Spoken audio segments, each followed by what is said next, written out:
Hello.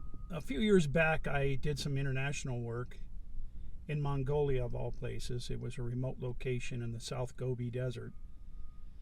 I was helping a mining company develop a copper mine out there, and I had some fantastic experiences and adventures I want to share with you. And so when you watch this next video, you'll see some of that activity that I did. It was great fun, and I had a great experience while I was over there. I hope you enjoy. I'm not driving there today. It took me two and a half days to get there, but I do have my coffee so that I can watch this video and create this video. So let's go have some fun and explore Mongolia, parts of Mongolia. Let's start by locating Mongolia.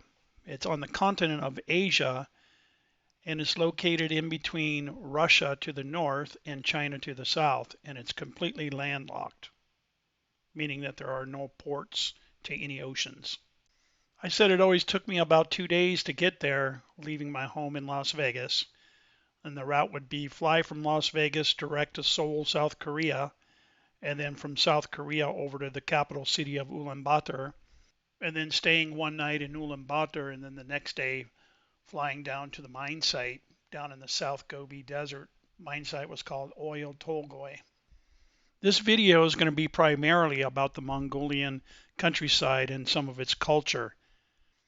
I lived in Mongolia at the Oyo Tolgoi mine site for several years. This provided me a base from which I began all of my Mongolian adventures. Soon after I arrived in Mongolia, I experienced one of their great festivals that they have in the midsummer. It's known as Naadam. This is a traditional festival celebrated in Mongolia. Primarily, there are 3 games involved. That's Mongolian wrestling, horse racing, and archery. Naadam has a long history. It is believed that as early as 1206 AD, when Genghis Khan was elected the Great Khan of Mongolia, where it was first celebrated, and it was used to review his troops and maintain and distribute the grassland every year between July and August. Today, during the opening ceremonies, special songs and dances are performed.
This video is not intended to go over the lengthy history of Mongolia. However, I will have a brief mention of the history of its empire and its leader Genghis Khan.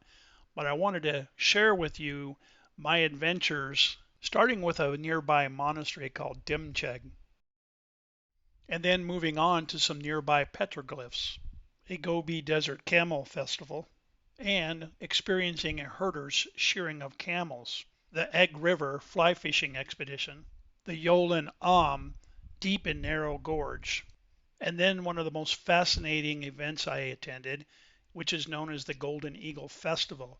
Please stay tuned for this one, you can't miss it. And then somewhat of our farewell tour with some of my colleagues. We went and climbed a mountain that supposedly had a glacier, and it was in nearby Karyalkas Lake in western Mongolia.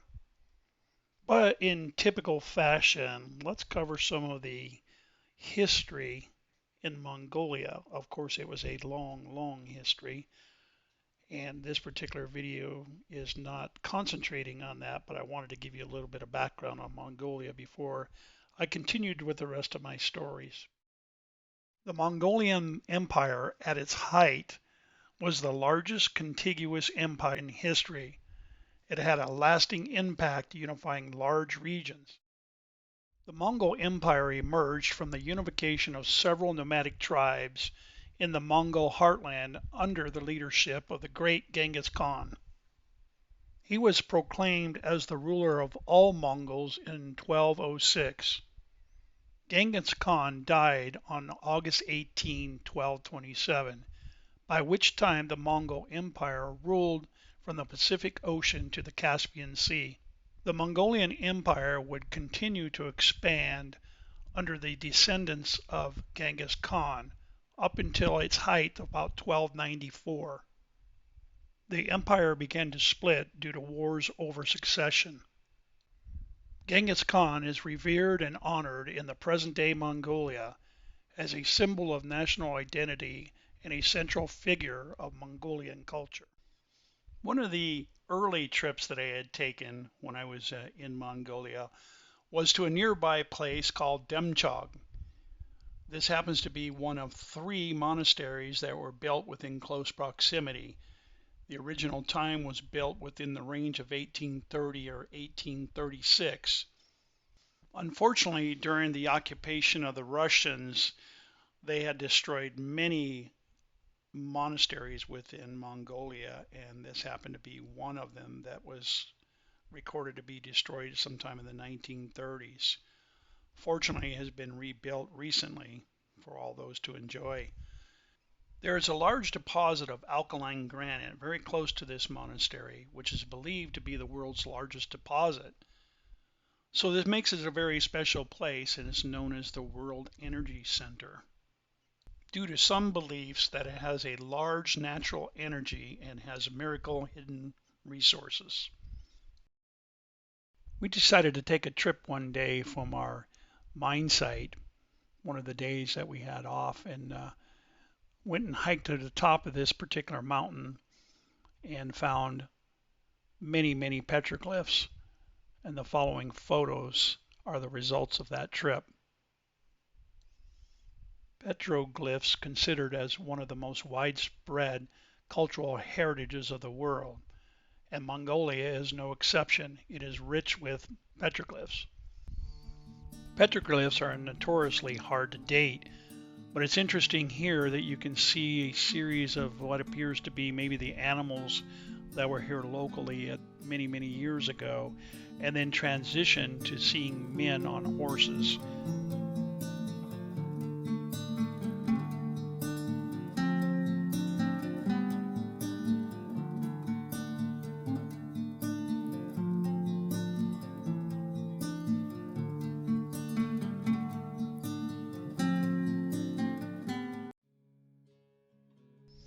The Camel Festival is one of the most famous winter festivals within Mongolia. This festival is held very nearby the mine site again, and to celebrate Mongolian camels and protect the species and pass the rich Mongolian camel breeding heritage to the next generation, nomads from far and near wear their best traditional costumes and ride their best camels to attend the festival.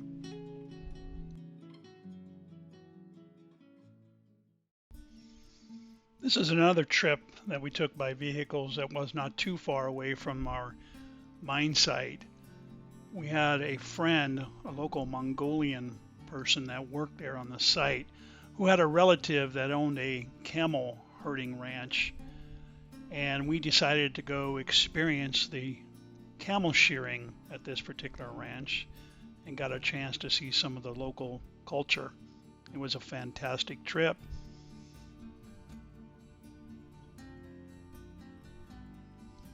We all just slept on an open tarp out in the desert.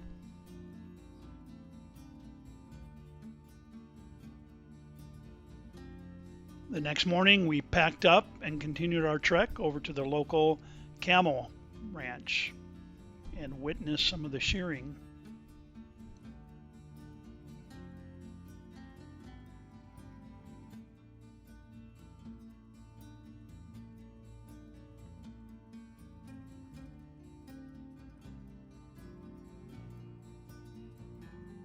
These children were so happy all the time. They were constantly smiling and showing us around the place and were eager to get to work. They worked hard.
After the hard work by the herders, one of the house guests here had prepared a meal. Of course, we were not part of that hard work. We were just watching.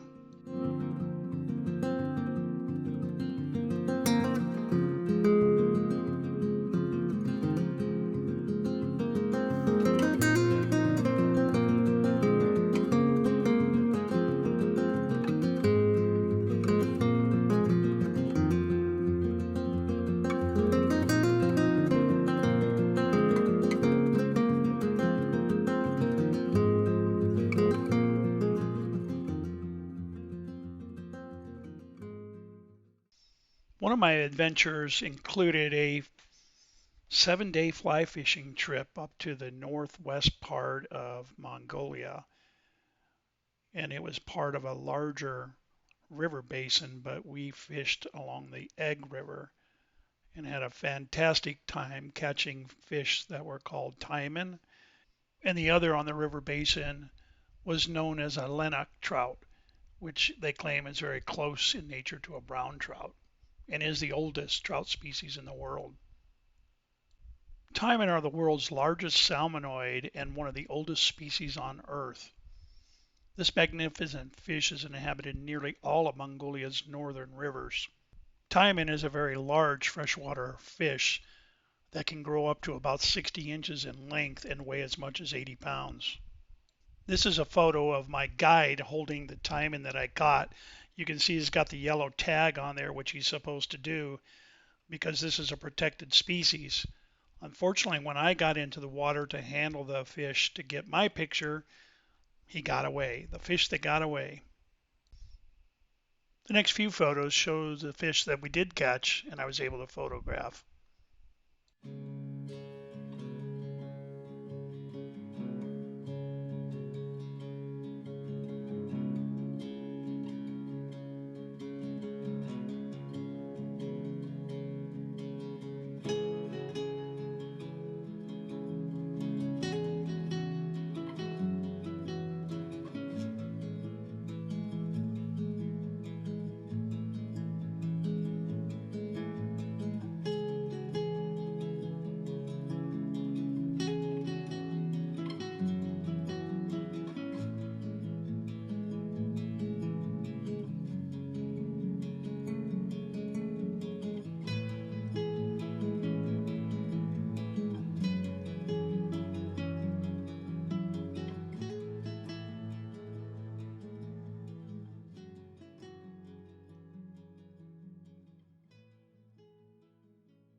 Yolam is located in a part of the Gobi Desert that sees very little precipitation.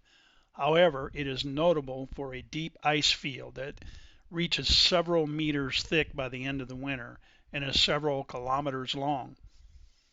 Most years, the ice lasts all the way through the summer.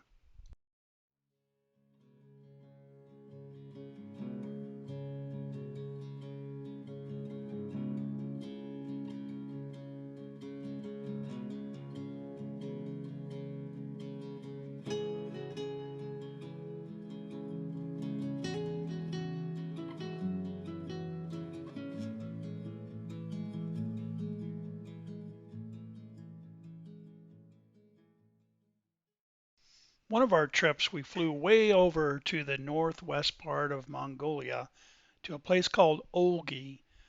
We did that because we were going to attend the famous Golden Eagle Festival, and these were the accommodations that we had. The Eagle Festival is a tournament of falconers that is held and celebrated every year during the first week of October. These falconers are from this region up in the far northwest Mongolia who hunt with trained eagles. They come together once a year from their home villages and measure their skills. There are about 380 falconers organized in an association. This was a great opportunity to visit the far northwest part of Mongolia and see the beauty and attend this wonderful event. I tried to capture the excitement of this particular festival through photos of the locals.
While we were at the Eagle Festival, we witnessed a traditional horse game called Kokboro. I'm not sure if that's how you pronounce it or not, but it's a traditional game played by two teams on horseback where players try to maneuver with a goat's carcass and score by putting it into the opponent's goal. It is believed that this game originated among the nomadic Turks, and the popularity spread westward from China and Mongolia between the 10th and 15th centuries.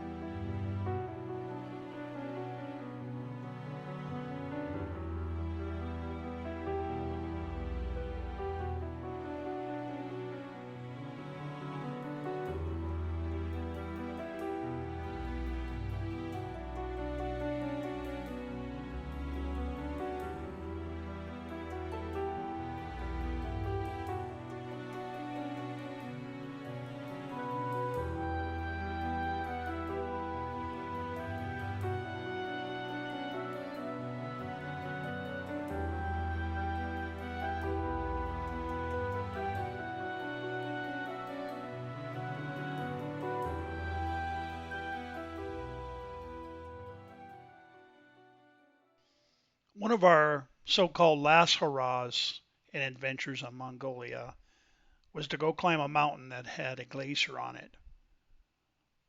We made a fantastic attempt, but we got snowed out, as you'll see in the following pictures. And in our journey going to the mountain that we were to climb, we found a yak, took a photo of that, and ran across a local herder, and he gave us directions to the destination we were trying to get to. And along the way, we ran across these people in a ger in a camp, and they invited us in and showed the hospitality that they had by giving us something to drink and eat.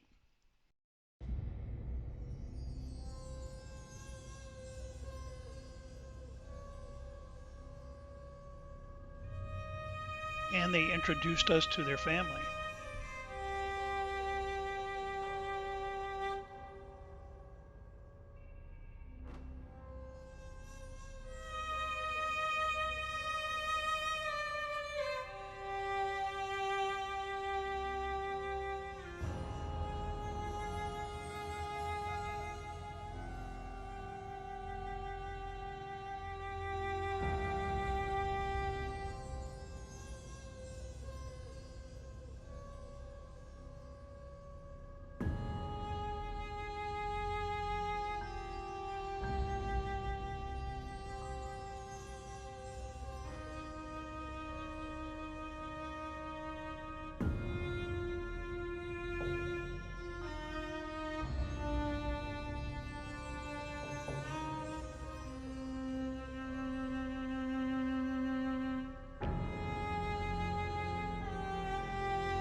I don't know too many people that have had a chance to travel to Mongolia, let alone explore many parts of it.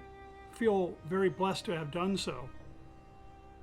As I had mentioned earlier in my video, I had spent several years there, so that gave me the opportunity to do extensive travel, all of which I enjoyed thoroughly. I hope you guys like this video as well, learned something about the culture, and I'm glad you got a chance to watch it with me, and I hope you enjoyed it. Thanks for watching.